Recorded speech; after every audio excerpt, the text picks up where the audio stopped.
یہ اس طرح کے لوگوں کے لیے مائنڈ اوور میٹر، کیونکہ میں مائنڈ نہیں کرتا کیونکہ یہ میٹر نہیں کرتا ہے، اس لیے مجھے اس کی فکر نہیں ہے۔ لیکن اس نے جو طنز کیا، بڑا عاشق رسول بن گیا۔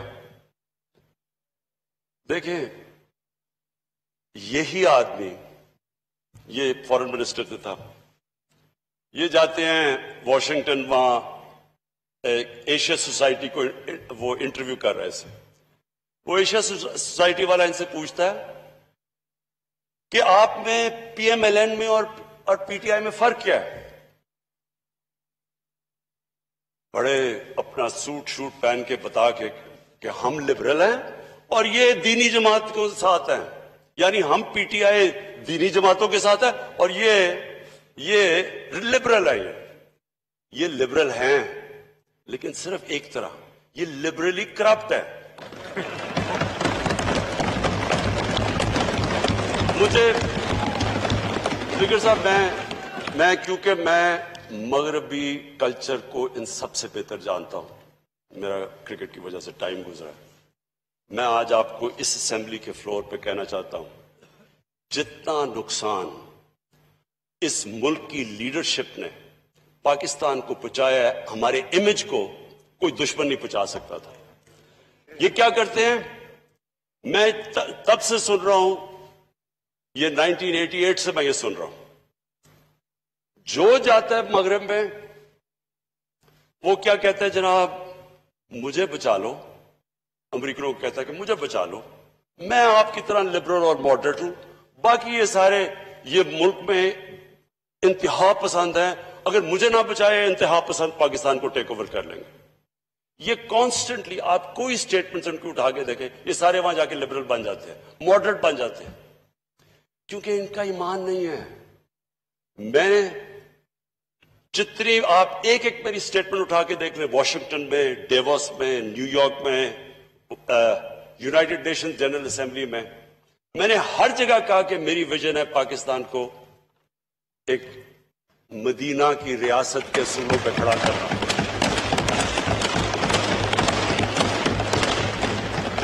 میں نے اسپیکر صاحب جنرل اسمبلی کے اندر باقاعدہ، میرے خیال میں پہلی دفعہ کسی نے وہاں یہ بتایا کہ مدینہ کی ریاست کیا تھی، کیسے اس نے خواتین کو، عورتوں کو رائٹس دیے، غلاموں کو آزاد کیا،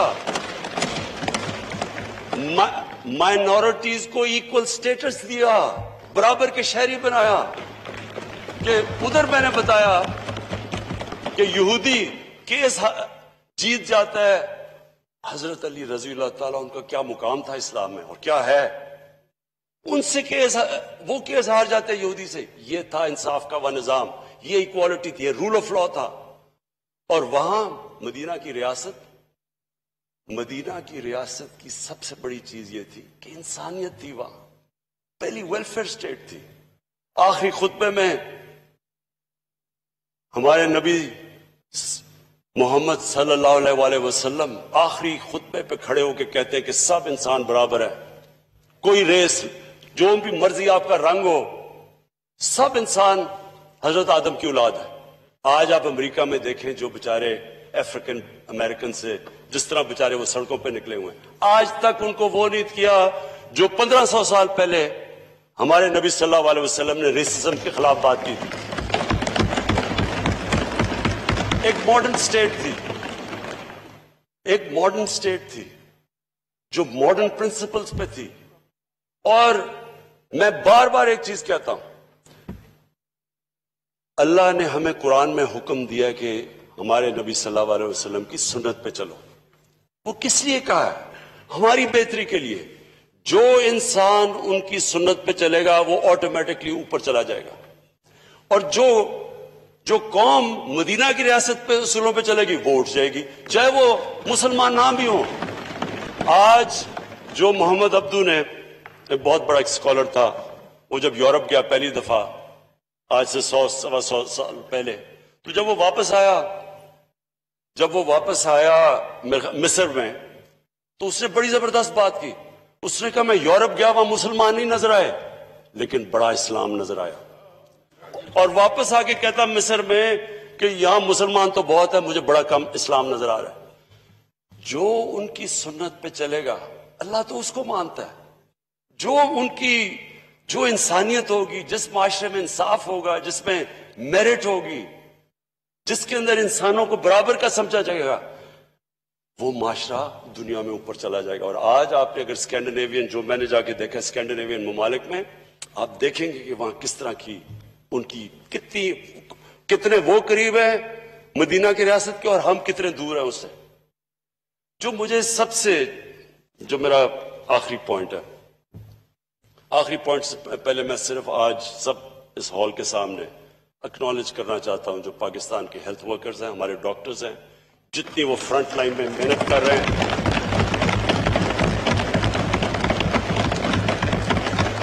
مجھے پتا ہے وہ کس پریشر میں کام کر رہے ہیں، مجھے یہ پورا احساس ہے۔ ہم تو انشاءاللہ ہماری گورنمنٹ کا پوری طرح ہم جو کر سکتے ہیں ان کے لیے بیکنگ کریں گے، لیکن ان کو اصل میں تو ان کو ریوارڈ اللہ دے گا، کیونکہ یہ جہاد ہے، یہ اصل جہاد ہے جو وہ آج پاکستان کے ہاسپٹل میں کر رہے ہیں۔ میرا آخری پوائنٹ اسپیکر صاحب وہ یہ کہ دیکھیں، جو مدینہ کی ریاست میں ہمارے نبی صلی اللہ علیہ وسلم نے کیا، انہوں نے لوگوں کی اخلاقیات اٹھا دی، انہوں نے لوگوں کا جو مورل سٹینڈرڈز تھے وہ اٹھا کے اوپر لے گئے۔ وہی قوم تھی وہ بدل گئی، انہوں نے اپنی مثال سے لوگوں کو چینج کر دیا۔ قرآن کی آیت ہے کہ میں کبھی کسی قوم کی حالت نہیں بدلتا جب تک وہ قوم خود اپنی حالت بدلنے کی کوشش نہ کرے۔ انہوں نے جو ان کا کیریکٹر تھا اس سے اپنی مثال سے قوم کو بدلا۔ جو وہ قوم بنی، انڈونیشیا اور ملیشیا کے اندر کوئی مسلمان فوج نہیں گئی، صرف مسلمان تاجر گئے، کئی صوفی حضرات گئے۔ ان کے کیریکٹر کو دیکھ کے لوگ مسلمان ہو گئے۔ ان کے کیریکٹر ایسے تھے کہ وہ ناپ تول میں کوئی خیانت نہیں کرتے تھے، وہ کوئی کسی قسم کا دھوکہ نہیں دیتے تھے۔ وہ کیریکٹر ایسا تھا کہ لوگ متاثر ہو کے اسلام قبول کیا۔ پاکستان میں جو سب سے زیادہ ظلم کیا ہے یہ 30 سال کی پالیٹکس میں، انہوں نے ہماری موریلٹی ختم کر دی، انہوں نے ہماری اخلاقیات ختم کر دی۔ اور میں اس آدمی کی اب بات کرتا ہوں جو یہاں اپنے آپ کو ڈیموکریٹ کہتا ہے۔ یہاں نواز شریف تقریر کر رہا تھا، یہ ادھر بیٹھا ہوا تھا۔ نواز شریف اپنی تقریر میں کہتا ہے یہ ہیں وہ دستاویزات جو بتائیں گے کہ لنڈن کے فلیٹس کدھر سے خریدے گئے۔ پینما میں پکڑے گئے، ان کے نام آ گیا ان کا، اسے پہلے تو مانتے نہیں تھے، اب انہوں نے بتانا تھا کہ پیسہ آیا کدھر سے۔ یہاں اسمبلی میں یہ ہیں وہ دستاویزات۔ اس کی بدقسمتی نواز شریف کی، اس کو کیا پتا تھا کہ اس نے سپریم کورٹ پہ چلے جانا ہے، اور وہ میں اپنی پارٹی کو خاص داد دیتا ہوں کہ ہماری موومنٹ کی وجہ سے وہ سپریم کورٹ پہنچے۔ اب جب سپریم کورٹ پہنچ گئے تو پتا چلا کہ یہ دستاویز تو فیک تھے، یہ تو جعلی تھے، اور سپریم کورٹ میں پکڑے جانا تھا۔ تو سپریم کورٹ میں ایک اور جعلی چیز آ گئی، قطری خط آ گیا۔ جو آدمی اس طرح جھوٹ بولے، ملک کا سربراہ وہ جھوٹ بولے، اور یہ صاحب یہاں بیٹھ کے کہتے ہیں میاں صاحب فکر نہ کریں، لوگ پینما کو بھول جائیں گے تھوڑی دیر کے بعد۔ یعنی قوم کا پیسہ چوری کر کے ملک کا سربراہ باہر لے کے جا رہا ہے۔ جو پیسہ غریبوں کا، جو اسکولوں پہ ہسپتالوں پہ خرچ ہونا ہے، وہ ملک کا پرائم منسٹر چوری کر کے باہر لے کے جا رہا ہے۔ اور یہ صاحب، یہ جو اپنے آپ کو ڈیموکریٹ کہتے ہیں، میاں صاحب فکر نہ کریں، آپ جتنا مرضی لوٹیں، ہم آپ کے ساتھ کھڑے ہیں۔ یہ ڈیموکریٹس نہیں ہیں اسپیکر صاحب، ہم ان کو ڈگنیفائی کرتے ہیں، ان کو ڈیموکریٹس کہہ کے۔ انہوں نے ہماری موریلٹی ختم کر دی ہے اس ملک کی۔ ان کو ہم جب اتنی تقریریں سنتے ہیں، وہ لوگ جن کے اوپر کرپشن کے کیسز، جو کرپٹ لوگوں کو ڈیفینڈ کرتے ہیں، وہ کنوکٹ ہو گیا پاکستان کے سپریم کورٹ سے، یہ کہتا ہے جی میرا وہ لیڈر ہے۔ تو یہ بچے جو ہمارے دیکھ رہے ہوں گے، ان کو کیا کوئی اچھے اور برے کی تمیز نہیں پتہ چلے گی۔ وہ مولانا رومی کی سیئنگ ہے کہ قوم مرتی تب ہے جب وہ اچھے اور برے کی تمیز ختم کرتی ہے. جب مورلی ایک قوم جب مرتی ہے قوم مر جاتی ہے. وہ تماشے دیکھیں, کسی کے وہ فیک اکاؤنٹ سے ویان علی کا اور ادھر بلاول کے صاحب کا ایک ہی فیک اکاؤنٹ سے پیسے میں جواب دہ ہی نہیں ہوں, وہ نیب میں بلاؤ میں جاتا ہی نہیں ہوں. یا اور دیکھیں, ایک 22 کروڑ کا ملک کا پرائم منسٹر ایک نوکری کر رہا ہے کسی دبئی کی کمپنی کے لیے. یہ کبھی جمہوریت میں تو خیر یہ تصور ہے ہی نہیں, کسی بنانا ریپبلک میں بھی مجھے اس کی مثال دے دیں. اور وہ جو کہہ رہے ہیں کہ میرا لیڈر ہے, وہ ملک کا defence minister, foreign minister, water and park کا منسٹر, وہ دبئی کی 5 سال دبئی کی کمپنی سے 15-20 لاکھ روپیہ لے رہا ہے مہینے کی تنخواہ. اس کا کوئی تصور ہے؟ یعنی میں کسی بھی ڈیموکریسی کے اندر یہ کچھ سوچ بھی نہیں سکتا کہ یہ ایک ملک سے ہو سکتا ہے. کوئی دیتا ہے کسی کو, اچھا اگلی بات, کوئی کسی کو 5 سال 15-20 لاکھ روپیہ دیتا ہے مہینے کی تنخواہ. وہ تنخواہ نہیں مل رہی تھی, وہ کوئی اور چیز مل رہی تھی. اور یہ ہے مسئلہ ان کا مسئلہ یہ ہے کہ جلدی سے کسی طرح گورنمنٹ چلی جائے. پہلے دن سے نہ انہوں نے مجھے تقریر کرنے دی, پہلے دن سے جی گورنمنٹ فیل ہو گئی. پہلے تو ایک گھر کو آپ مقروض کر دیں, اس کے اوپر قرضے چڑھا دیں, بجلی کے بل اس کے اوپر قرضے چڑھ جائیں, اس کے گیس کے بل چڑھ جائیں, وہ گھر بالکل کنگال کر کے, اور پھر وہ گھر والے آپ کو نکال دیں, اور آپ گھر والوں سے جواب مانگیں جی بتائیں آپ نے گھر کیسے کنگال کیا. پہلے دن سے شروع ہو گئی جی گورنمنٹ فیل ہو گئی ہے.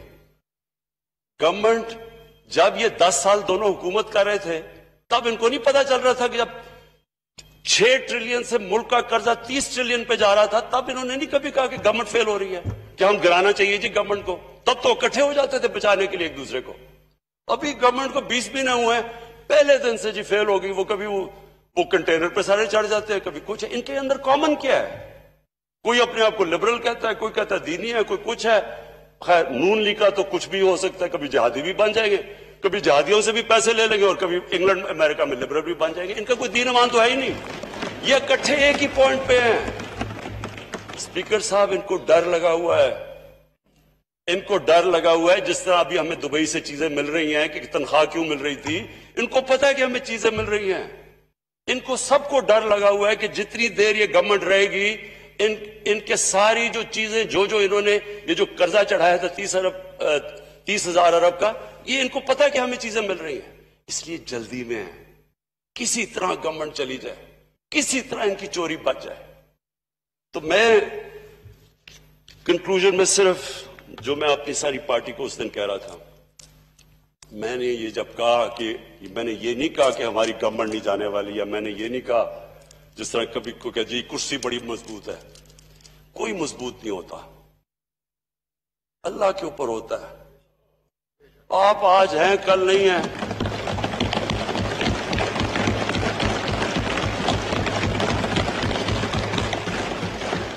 اسپیکر صاحب, میں اپنے گھر میں رہتا ہوں, سارے اپنے خرچے برداشت کرتا ہوں سوائے ٹریول کے اور سیکیورٹی کے جو کہ میں نہیں کر سکتا. اس کے علاوہ سارے میرے خرچے سب کچھ میں اس لیے کرتا ہوں کہ مجھے کبھی فکر نہ ہو اپنی کرسی چھوڑنے کی.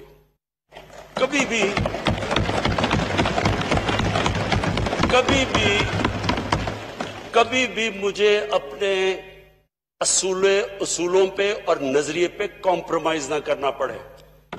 جب